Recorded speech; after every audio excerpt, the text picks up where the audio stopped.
প্রকাশ্য মঞ্চে শাসক দলের এমপি বিধায়কদের মধ্যে বেঁধে গেল লড়াই, আর তা দেখে উচ্ছ্বাস প্রকাশ দর্শকদের। কি অবস্থাটাই না একবার ভাবুন। নেতা মন্ত্রীরাই কিনা শেষ পর্যন্ত লড়াই করছেন। তবে কেন তারা লড়াই করছেন সেই নিয়ে কিন্তু প্রশ্ন উঠছে।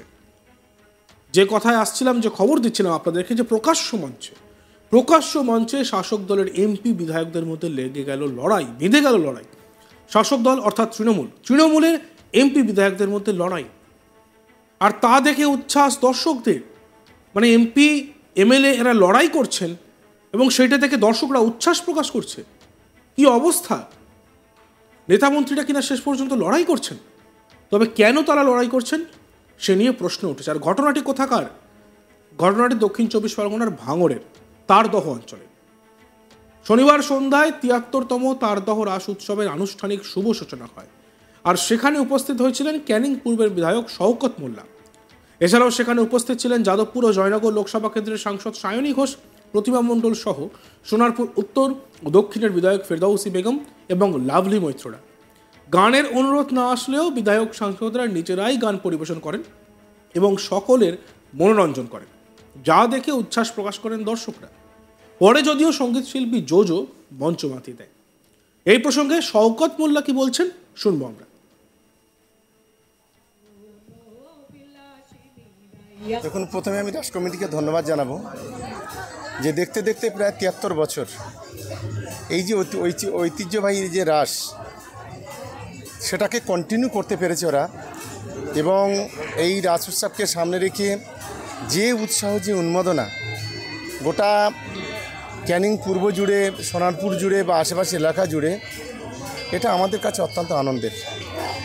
এবং বিশেষ করে আজকে আপনারা জানেন যে এই রাস উৎসবের উদ্বোধনে আমাদের এই জয়নগর লোকসভা কেন্দ্রে তিনবারের জয়ী সাংসদ প্রতিমা মণ্ডল, সাংসদ সায়নী ঘোষ, বিধায়ক লাভলি মৈত্র, ফেরদৌসি বেগম সহ বিশিষ্ট জনেরা উপস্থিত ছিলেন। এবং সঙ্গে সঙ্গে এখানে রাসমেলা উৎসব কমিটি বা মন্দির কমিটি এবং সেই সঙ্গে সঙ্গে এই কমিটির যারা কর্ণধর, গৌতম, রঞ্জিত, রাকেশ থেকে শুরু করে আরও অন্যান্য কমিটির সদস্য যারা আছে, বিশেষ করে প্রবীরদা আছেন।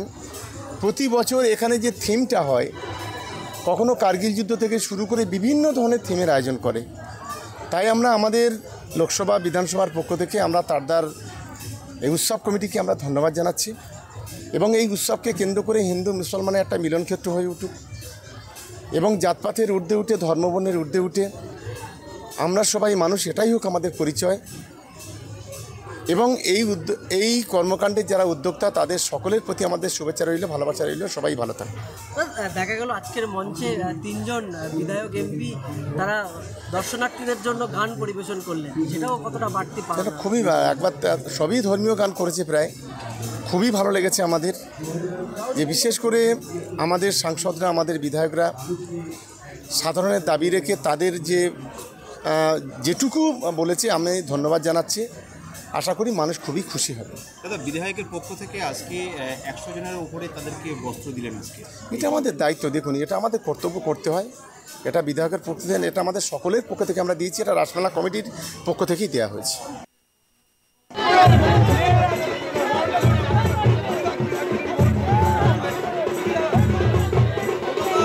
আমাদের বরণ পর্ব চলছে। প্রিয় বিধায়ককে আমরা বরণ করে দিচ্ছি।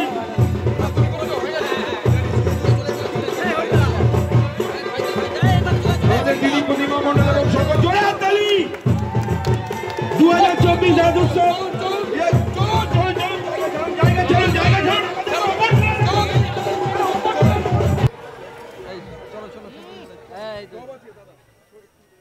সাংসদ প্রতিমা মণ্ডল বলেন, যারা তাকে এখানে ডেকেছেন তাদের প্রতি তিনি কৃতজ্ঞ। আর এই বিষয়ে তিনি কি বলছেন আমরা শুনব।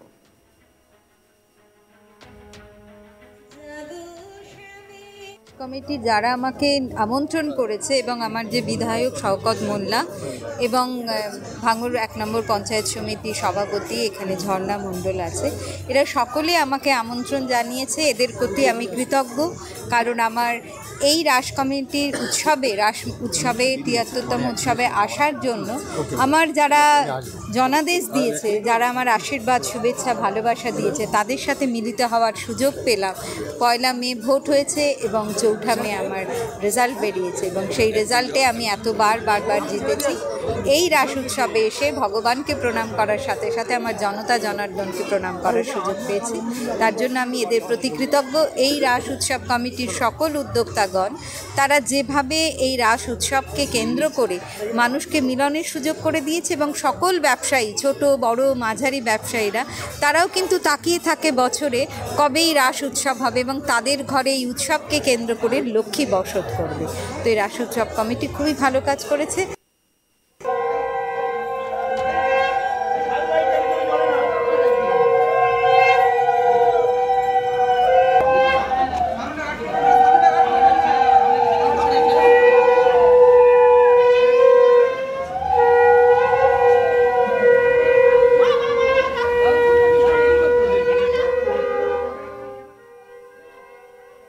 শনিবার সন্ধ্যায় ৭৩তম তারদাহ রাস উৎসবের আনুষ্ঠানিক শুভ সূচনা হয়, আর সেখানে উপস্থিত হয়েছিলেন ক্যানিং পূর্বের বিধায়ক শওকত মোল্লা।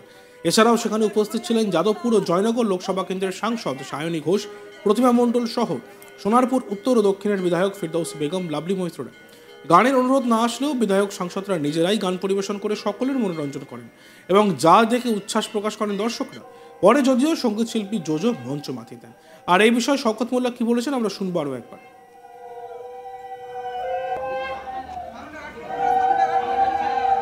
দেখুন, প্রথমে আমি রাস কমিটিকে ধন্যবাদ জানাবো যে দেখতে দেখতে প্রায় ৭৩ বছর এই যে ঐতিহ্যবাহী যে রাস, সেটাকে কন্টিনিউ করতে পেরেছে ওরা।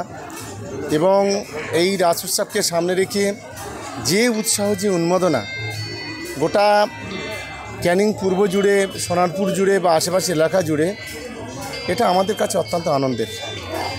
এবং বিশেষ করে আজকে আপনারা জানেন যে এই রাস উৎসবের উদ্বোধনে আমাদের এই জয়নগর লোকসভা কেন্দ্রে তিনবারের জয়ী সাংসদ প্রতিমা মণ্ডল, সাংসদ সায়নী ঘোষ, বিধায়ক লাভলি মৈত্র, ফেরদৌসী বেগম সহ বিশিষ্ট জনেরা উপস্থিত ছিলেন। এবং সঙ্গে সঙ্গে এখানে রাসমেলা উৎসব কমিটি বা মন্দির কমিটি, এবং সেই সঙ্গে সঙ্গে এই কমিটির যারা কর্ণধর গৌতম, রঞ্জিত, রাকেশ থেকে শুরু করে আরও অন্যান্য কমিটির সদস্য যারা আছে, বিশেষ করে প্রবিদ্যা আছেন। প্রতি বছর এখানে যে থিমটা হয়, কখনো কার্গিল যুদ্ধ থেকে শুরু করে বিভিন্ন ধরনের থিমের আয়োজন করে। তাই আমরা আমাদের লোকসভা বিধানসভার পক্ষ থেকে আমরা তারদার এই উৎসব কমিটিকে আমরা ধন্যবাদ জানাচ্ছি। এবং এই উৎসবকে কেন্দ্র করে হিন্দু মুসলমানের একটা মিলনক্ষেত্র হয়ে উঠুক, এবং জাতপাতের ঊর্ধ্বে উঠে, ধর্মবর্ণের ঊর্ধ্বে উঠে আমরা সবাই মানুষ, এটাই হোক আমাদের পরিচয়। এবং এই কর্মকাণ্ডের যারা উদ্যোক্তা, তাদের সকলের প্রতি আমাদের শুভেচ্ছা রইল, ভালোবাসা রইল। সবাই ভালো থাকুন। দেখা গেল আজকের মঞ্চে। দেখতে থাকুন আজ তাক বাংলা, সাবস্ক্রাইব করতে ভুলবেন না।